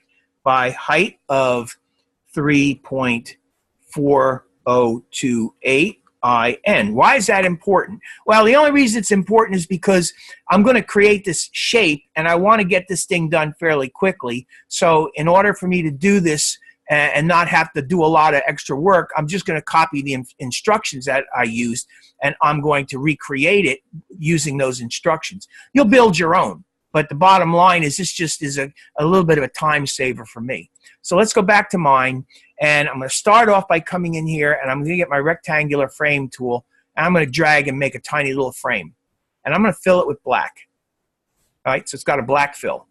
So what I'm going to do now is I'm going to come up into my width, and I'm going to change the width to, as I told you, 3.925.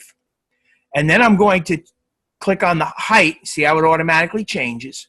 And I'm going to come in here and I'm going to set that to 3.4028.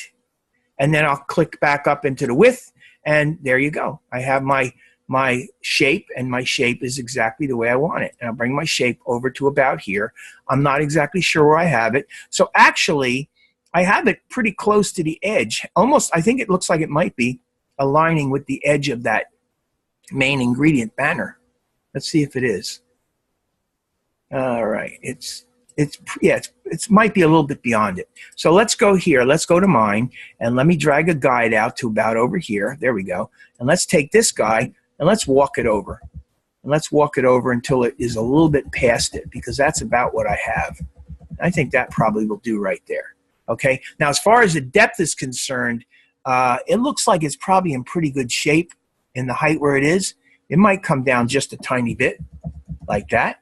Okay, so there is my text frame. Now what I want to do with this is, see, obviously right now it's black. Let's go to the View menu and let's go Screen Mode Preview. And you can see it's black, it's completely opaque, and it just knocks this thing out. That's not what I'm looking for. That's not the look I'm looking for. I'm looking for something that just subtly darkens the area so I can pop type off of it. So I'm going to select it, and I'm going to go to, let's see here, we got drop shadow. Yeah, I'm going to go to the Object menu. I'm going to go to Effect, and I'm going to choose transparency, and I'm going to change the level of the opacity. First of all, I want to set the mode to multiply, and I want to set the opacity down to, I'm bringing it down. Right now it's 81, and actually 81 looks like it might be pretty good. That might be right about where I want it. And let's go to 85. Yeah, that's really nice. So you see all I did? I just went into my opacity right there. Where are you at? Transparency. Set it to multiply and set the level of opacity to 85. That's it. Really simple. Hit OK. Now watch. There we go. See how nice that is? That is enough to break the background. Now I'm going to copy this. Go edit, copy, edit, paste in place. And what I'm going to do is, with it selected, I'm going to go to the object menu. I'm going to go to effects, transparency, and I'm going to remove this. I'm going to set it back to 100% opacity, normal, okay? Hit OK. And then I'm going to change the color to none. Okay, so now I have a frame, and I'm going to change that frame into a text frame by just clicking and pasting, or clicking and putting my cursor in there. All right, so now what I got to do is I got to get my copy, and let's go to where I have that. Let's go back to here, and let's go File, Open. And I think I've actually, let's go to Browse. And yeah, I think table of contents, let's see here. Where was it? Main ingredient magazine, main ingredient flat articles. I think here we go. Table C, list of articles. There we go. Come on. There we go. There's my list of articles. All right. So let's enable editing. So I got my feature article, the Cook's Fresh Herb, additional articles, becoming a mindful eating master. So you see here, there's space. I want that space gone. I'm going to remove this. I actually created this, I believe. I don't think you're going to find this in there. Okay? But I'm removing the space because I don't want space. I want to use my own space. Okay? And I'm removing this space. This is my copy. And I don't want these things to be bulleted list either. I want to remove the bullet list from it. And I want to move them back over. So there's my copy. That is the copy that I'm going to use on the cover. So I'm going to copy this, all right? Edit, copy. And then I'm going to close these down. And I'm going to go,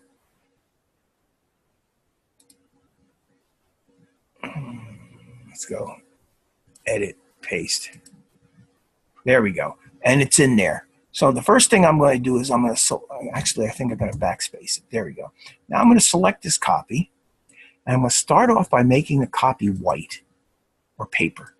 There we go. Now I can see it. I'm going to bring it up to 18 point to start with.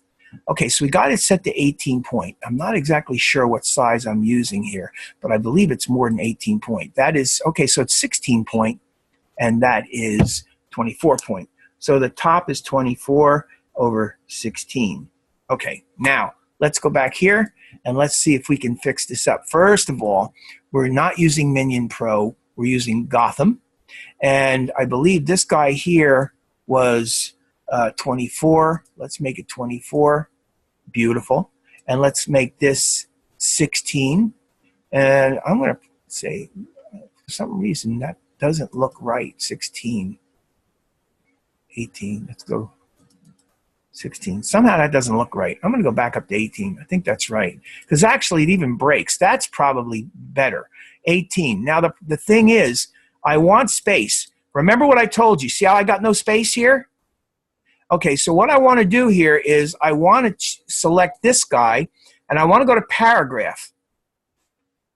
The important thing to keep in mind is there's space before and space after. So what I want to do is I want to get this feature article, and I want to get it away from that A Cook's Guide. So I'm going to add some space after. And can you see it moving down? So I'm going to give it a little bit more, and I think that's probably pretty good.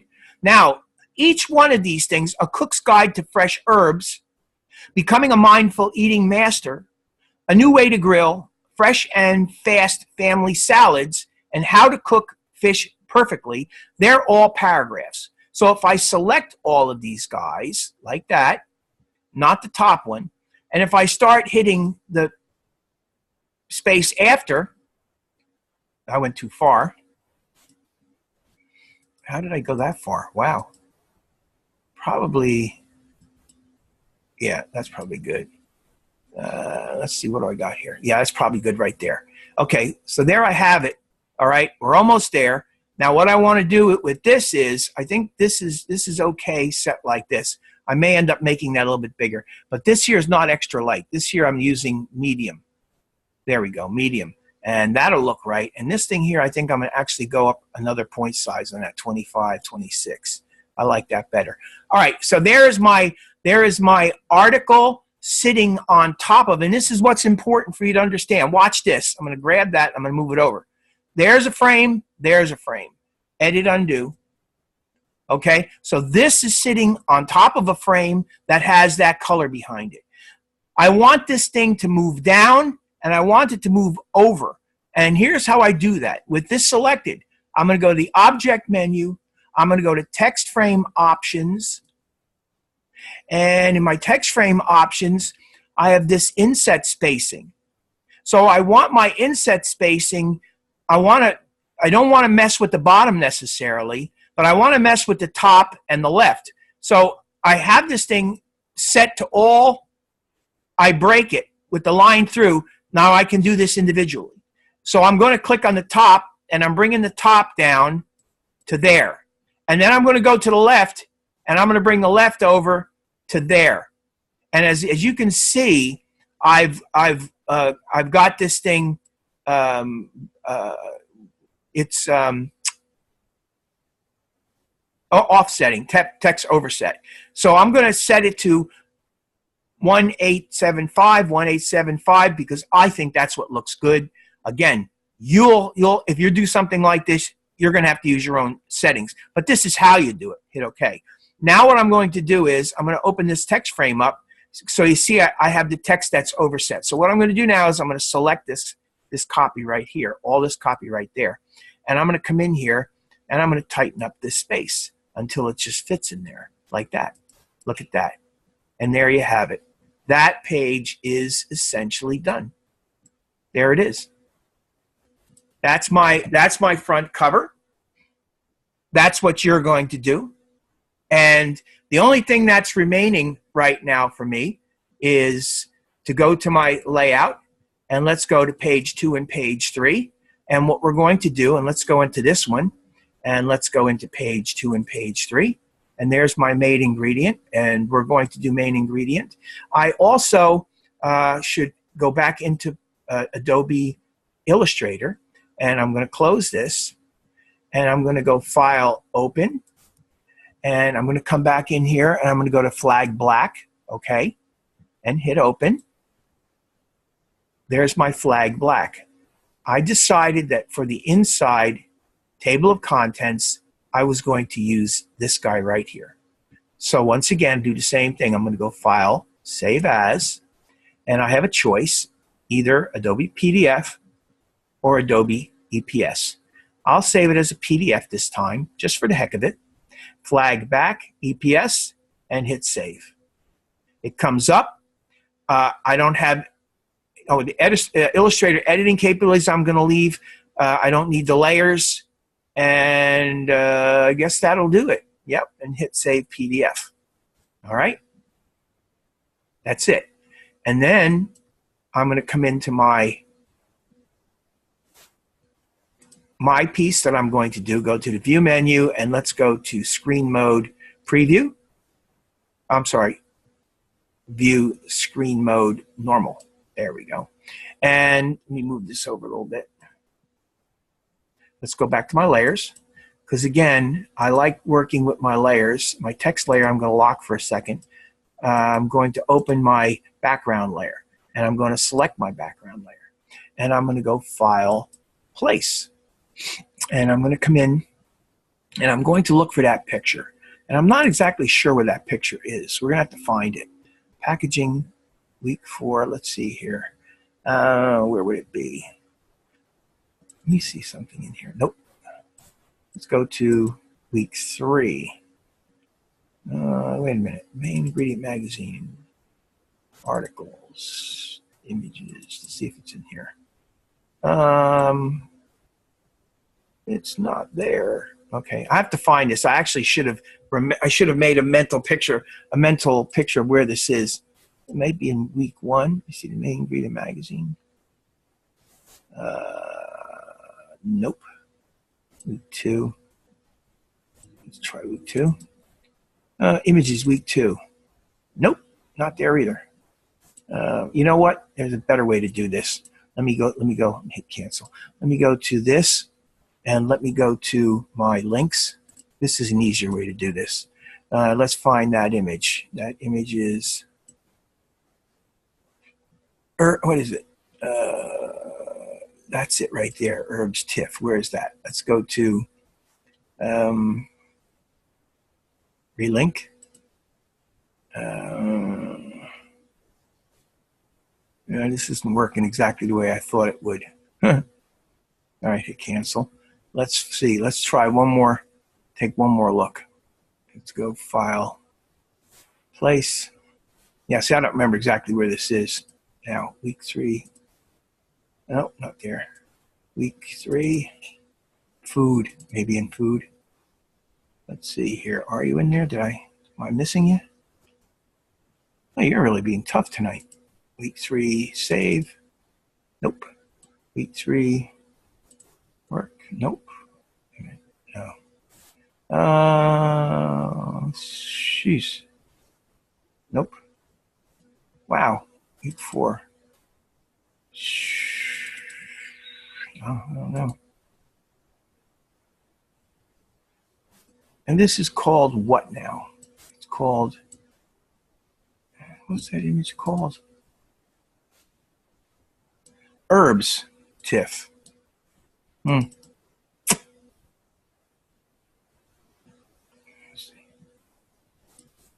Sorry for this. I just don't remember exactly where this is. Oh, there it is. Herbs TIFF. There it is right there. Okay. So let's hit open. There we go. And we're in the wrong thing. Let's try it again. File, open. And let's go to, I think it's in here.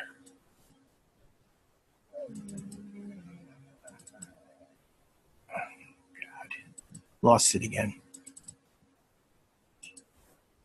File,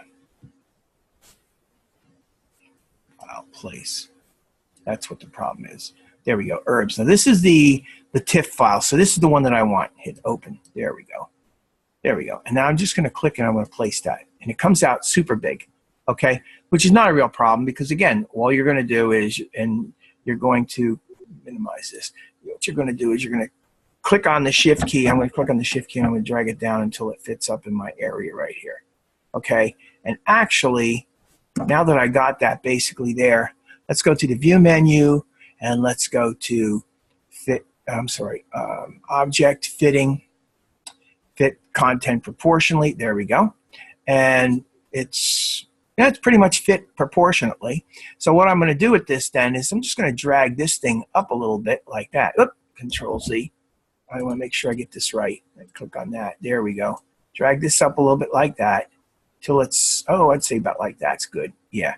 And then maybe just take that picture and let's see if I can maybe move that picture up and get the bottom of that knife in there because I think that's a better look. There we go. That looks pretty good right there. That's good. Okay, so there's my background picture for my table of contents. Now this thing's set up to be a 3-column job, so I'm going to leave that alone, but I'm going to end up making this a 2-column job because, again, you can see it looks a little bit better that way. All right, so the next thing is let's bring in the main ingredient emblem that we just created. So again, what I'm going to do with this is I'm going to create a shape. This time I'm going to create a shape that's about like, oh, I don't know, maybe like that. I'm just roughing it. File, place. And then I'm going to go to my article, let's go to week 1. Let's go to main ingredient magazine, main ingredient flag, black flag, encapsulated postscript. This isn't the one that I made, black flag background. This is the one that I made last week. This is the EPS. So I'm going to use that because I found it, and that'll work. The other one would work too, though. Hit open. There we go. Now go object fitting and fit content proportionately. And as you can see, go to view menu and let's go to screen mode preview. There you have it. It looks really good. You know, I mean, you can move this up a little bit if you want. You know, somewhere like that is fine.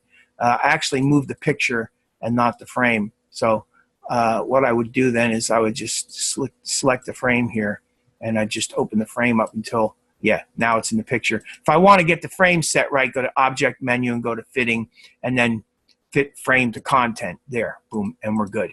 So there's my main ingredient. And again, if you look at the original, it's close, okay? It's maybe a little bit bigger than the other one, but that's okay. So now what I'm going to do is I'm going to set up my frame for this. So here, this one here, go to my layers. It's on, everything's on the background. I could leave it on the background if I want, but I like to keep things really organized. So I'm going to change the layer on this. I'm going to click on this layer, click on that icon, which is on that background layer. I'm going to drag it up until it's on the images layer. Then I'll lock that layer, lock that layer. Now those two elements can't be messed with.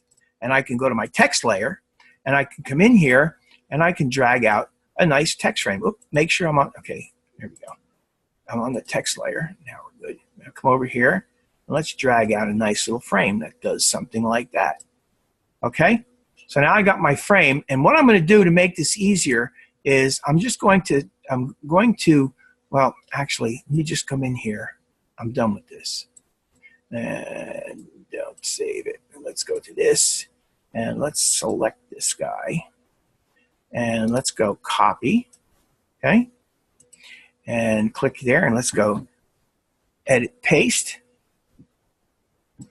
There we go. And it's going to look absolutely insane because it's all wingdings.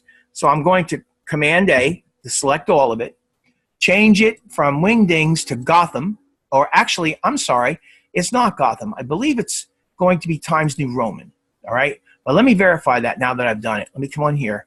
And it is, no, it is Gotham. I'm actually using Gotham. So let me go back and let me reset it. Let's change that to Gotham because that is what I'm using, Gotham, right there.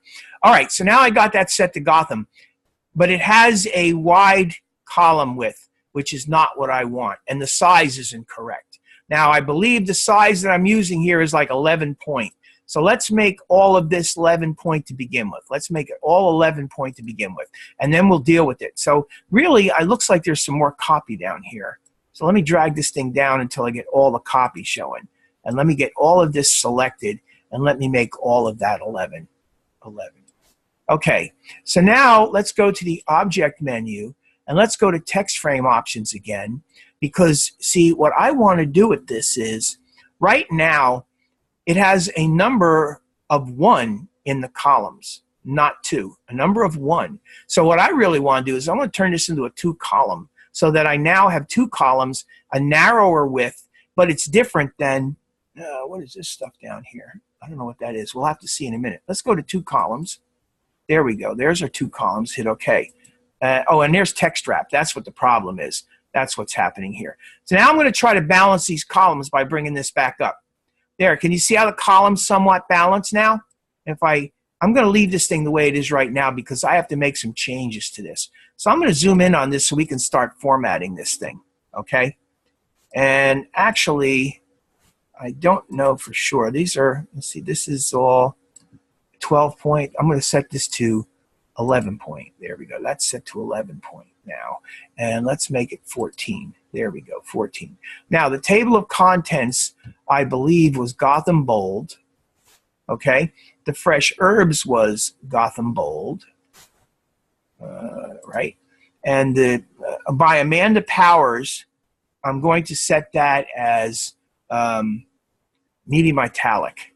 And then Becoming a Master Eater, I'm going to make that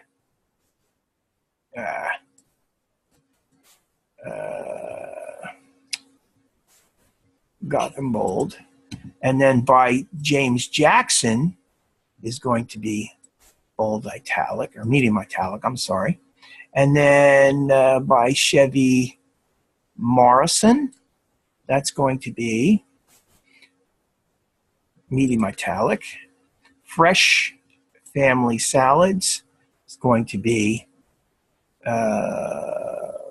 bold, I believe, right? Bold. And then by Emily Haas Neck is medium italic. All right, now that is not going to be, this is going to be set to 9 point. Now I could have done this, all with styles, and I'm just basically going through here and just doing it quickly, and you'll see in a minute how this all comes together. Oh, a new way to grill, I missed that. That is bold. There we go. So now we're in good shape. So now this thing here, table of contents, that's going to be 14 point right there, 14 point. And then what I'm going to do is I'm going to come in here and I'm going to set paragraph. I'm going to set space after, like that. Okay?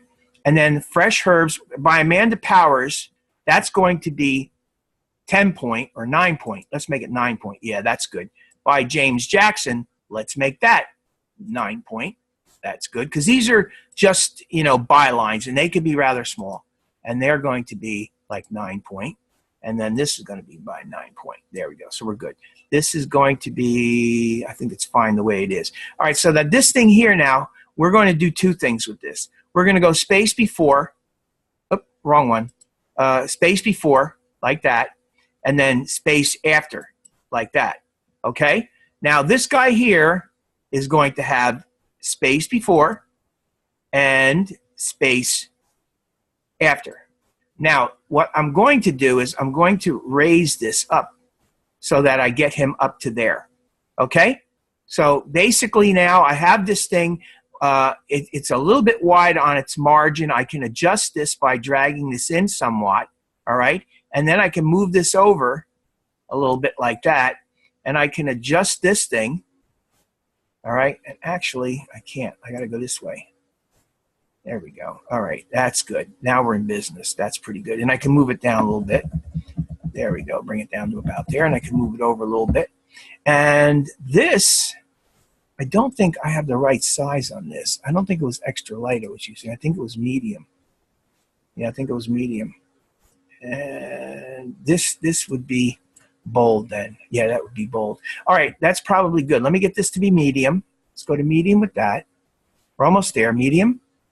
And then this is medium. All right. And again, what we need here on this guy here is paragraph space before, little space before, and a little space after. And then this guy here, the Emily, since there is no title for this last thing here, that's just going to be a space after. See, and that brings that space down. And then what we're going to do with this guy is maybe set this thing to italic. Light italic.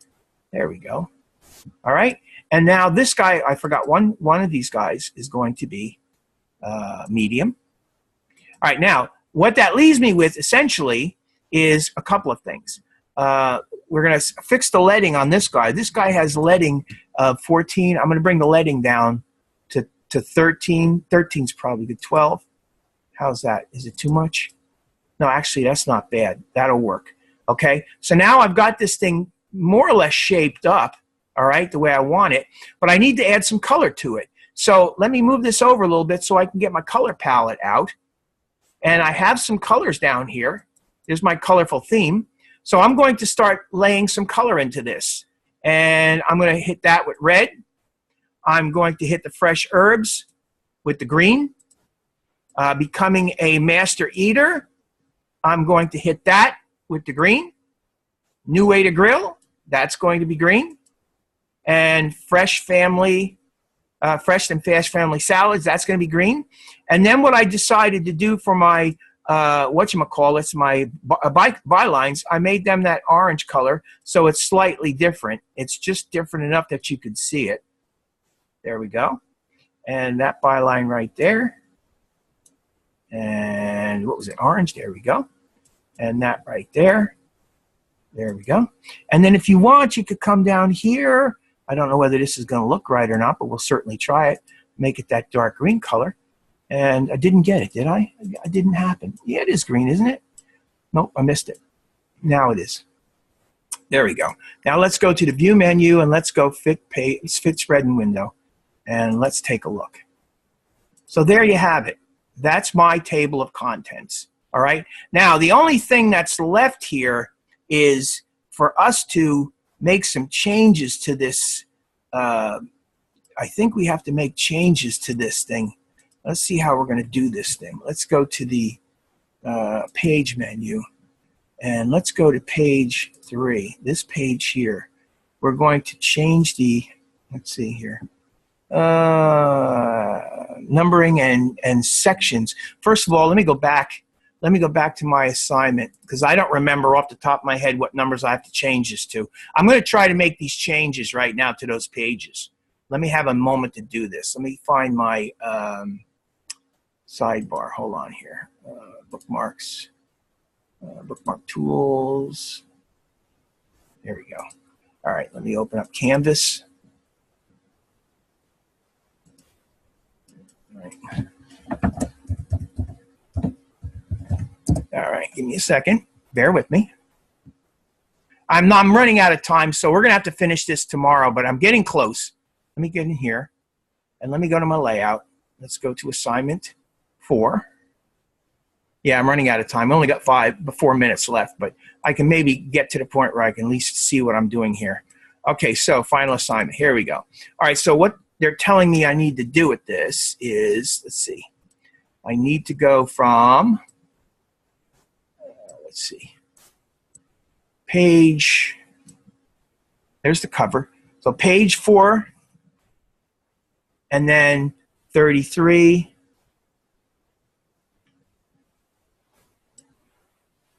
34, 35, 36, and then 65.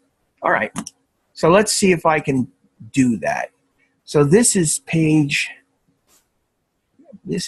4. So this page here, let's go to, whoops, let's go to numbering and sections. So let's start with start page numbering at 4.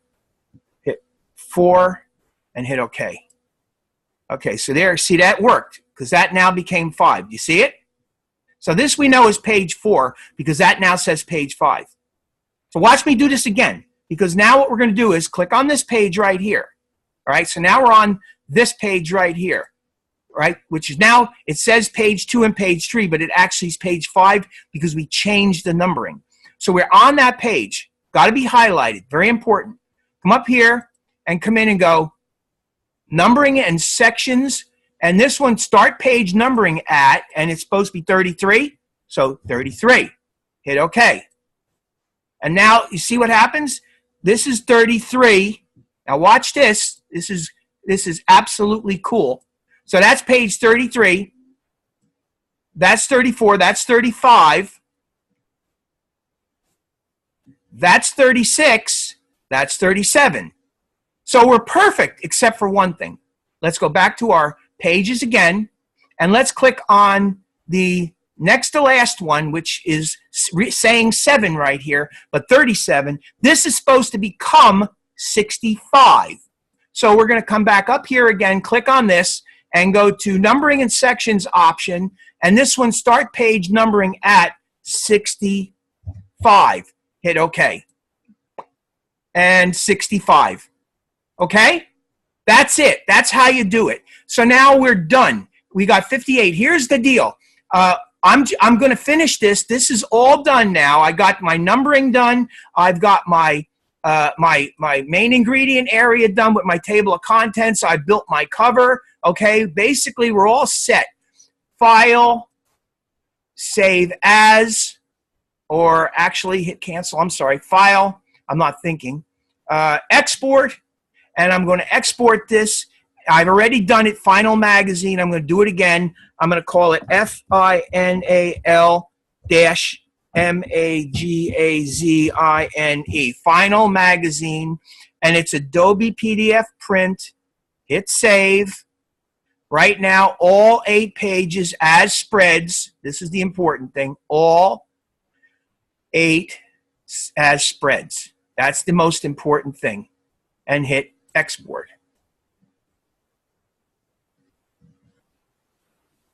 I'm pretty sure it did it.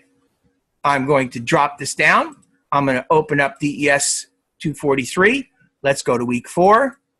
And Final Magazine. There it is. Actually, it opened for me. There it is. There's my cover. Let me zoom this thing out. Let's see if I can zoom this out. Well, I can't, but I can now see. There's my first page. See it? There's my spread. And notice the numbering. Okay, the numbers are all adjusted, and they're all adjusted properly. See that? And because this thing here was properly done, you see how that's continued on page 65? Because that's the number. So no longer is that page 7, but now it's page 65. So there you go, guys. That's how you do it. Now tomorrow, I mean, we're done. I'm going to call it a night, and I'm going to end this. But tomorrow, I'm going to show you how to upload it, and tomorrow we'll spend the majority of the day doing our reviews. I hope you enjoyed this. I hope I didn't go too fast. I will hopefully see you tomorrow. You have a good night.